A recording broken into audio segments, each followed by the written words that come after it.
আমরা আমাদের ত্রিপুরা বিধানসভার বামপন্থী যারা বিধায়ক তার একটা পরিষদীয় দল, আমি জিতেন্দ্র চৌধুরী, নয়ন সরকার, সুদীপ সরকার এবং রামু দাস, তার সাথে আমাদের রাজ্যের প্রাক্তন বিধায়ক, প্রাক্তন মন্ত্রী নরেশ জমাতিয়া, সুধন দাস এবং নকুল দাস এবং স্থানীয়ভাবে দলিত ত্রিপুরা আছেন, আপনাদের সকলে পরিচিত। আমরা এখানে আজকে সরেজমিনে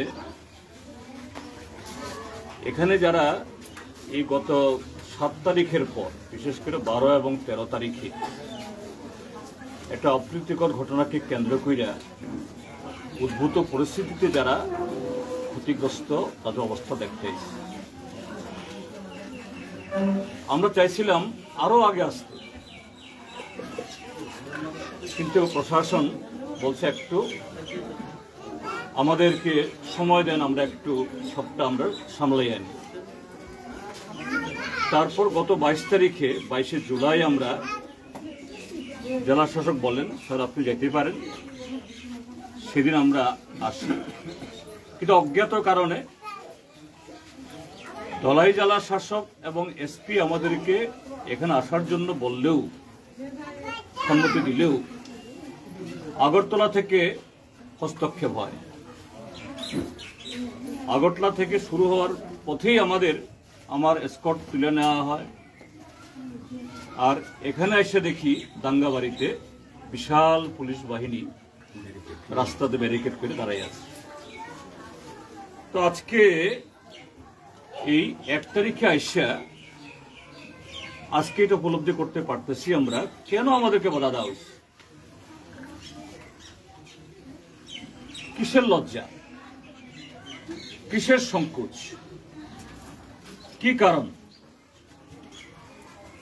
কারণ একটাই, আমি এখন এখানে সবাই এই ক্ষতিগ্রস্ত,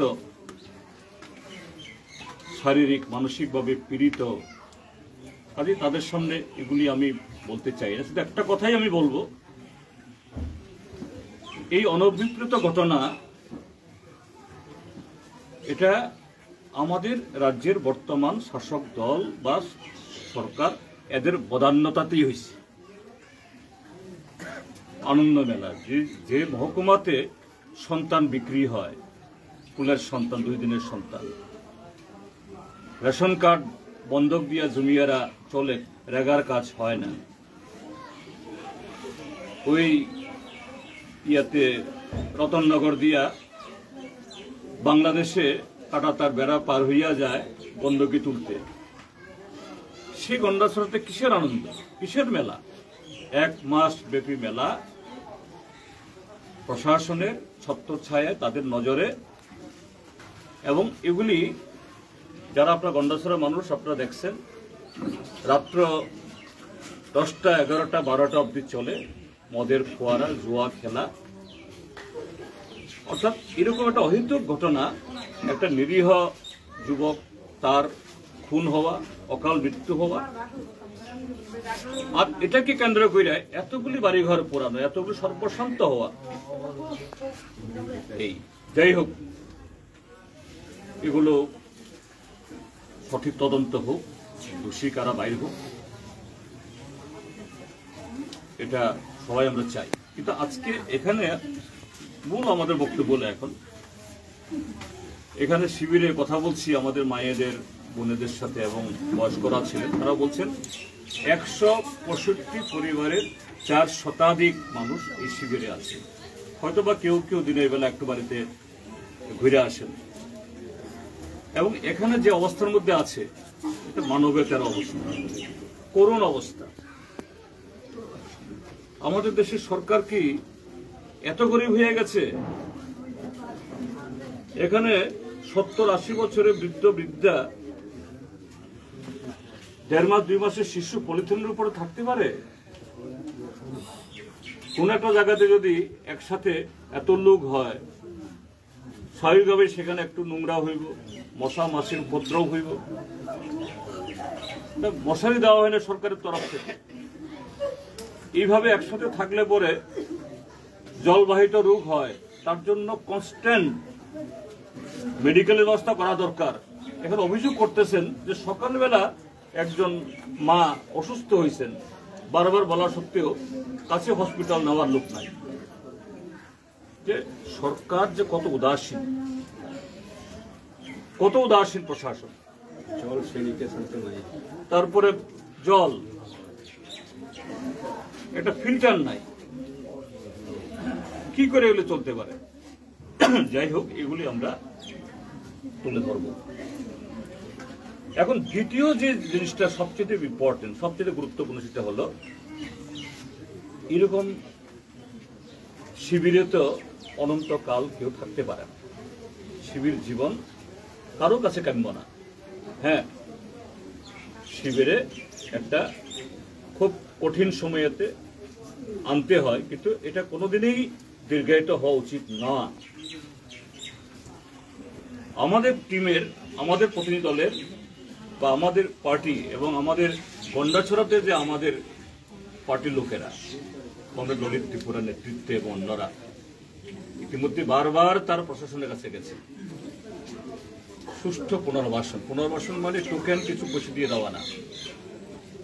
আমরা আজকে দেখে আসছি সেই 20 কার্ড, তারপরে 7 কার্ড নাকি জানি, 7 কার্ড, 12 কার্ড ইত্যাদি।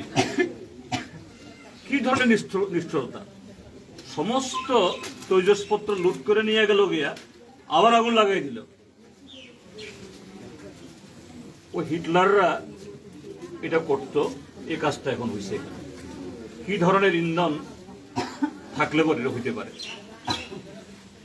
আমরা চামু যে শুধু ক্ষতিপূরণ না, উপযুক্ত ক্ষতিপূরণ, তারা যাতে পুনরায় তাদের জীবন জীবিকা গঠন করতে পারে, এবং নিরাপত্তা ব্যবস্থা।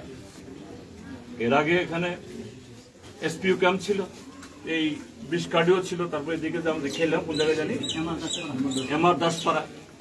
এখন নাকি 3 জন মাত্র। আবার শুধু ক্যাম্প বসানো না, ক্যাম্প বসালে হইব না। এই যে সন্ধ্যা বাজারে এসডিএম এর কোয়ার্টার থেকে কয় হাত দূর, এসডিপি এর কোয়ার্টার থেকে কয় হাত দূর, থানা থেকে কয় ফলং দূর, এভাবে লুট হয়ে যায়। কাজেই শুধুমাত্র দেওয়া না, ক্যাম্প বসানো না, উপযুক্ত তারা যাতে সে দায়িত্ব পালন করে সেই রকম দায়িত্ব দিয়া এখানে বসানো দরকার। আর ততদিন না এরা সেভাবে ঘরে ফিরতে পারবো, এদের বাড়িঘর ঠিকঠাক কইরা, ততদিন এখানে তাদের খাওয়াইতে হইব, পড়াইতে হইব, চিকিৎসার ব্যবস্থা করতে হইব, সব করতে হইব। তার সাথে 7 তারিখের ঘটনা, 12 এবং 13 তারিখ ঘটনা যারা অভিযুক্ত, তারও যাতে সঠিক তদন্ত হয়, দোষী সব এই শাস্তি হয়। কতিপয় দোষীর কারণে শত শত লোক, শুধু আজকে যারা ক্যাম্পে আছে তারা না, গত প্রায় 1 মাস ধরে গোটা গন্ডাছড়াবাসী ক্ষতিগ্রস্ত। এখানে গাড়ি চলে নাই, ঘোড়া চলে নাই, বাজার চলে না, ব্যবসাপাতি বন্ধ। এই অবস্থার অবসান আমরা চাই। আমরা সেই দাবি কথাগুলো রাজ্যে গিয়া এবং শান্তি সম্প্রীতি এটা বজায় রাখার জন্য প্রশাসনের তরফ থেকে উদ্যোগ গ্রহণ করে, শুধু গন্ডাছড়া চত্বরে না, তার বাইরেও এগুলার কিছু বিষ ছড়াইছে। পরমেশ্বর ইয়াংয়ের বাবা আজকে বুঝতেছেন, আমার ছেলে তো গেছে, কিন্তু গুজব লটানো হইতেছে নানাভাবে। আমি তার জন্য আরো বেশি আমার অন্তর জ্বলে। শুধু পরমেশ্বরের বাবা না, যারা বাড়িঘর ক্ষতিগ্রস্ত সম্পত্তি হয়েছে, এটা সবার ক্ষেত্রেতেই। কাজে এই জাতীয় গুজব যাতে কেউ রটাইতে না পারে, ফায়দা তুলতে না পারে, প্রশাসনের তরফ থেকেই এই দায়িত্ব পালন করা দরকার। এবং আপনারা যারা মিডিয়ার লোক, আপনাদের কাছে আমাদের আবেদন থাকবো, যে শান্তি সম্প্রীতির সপক্ষে এবং এই ক্ষতিগ্রস্ত দুস্থ মানুষ যাতে যত তাড়াতাড়ি সম্ভব তারা যার যার বাড়িগুলো যেতে পারে সে বাতাবরণ আপনারাও গড়ে তোলার ব্যবস্থা করবেন।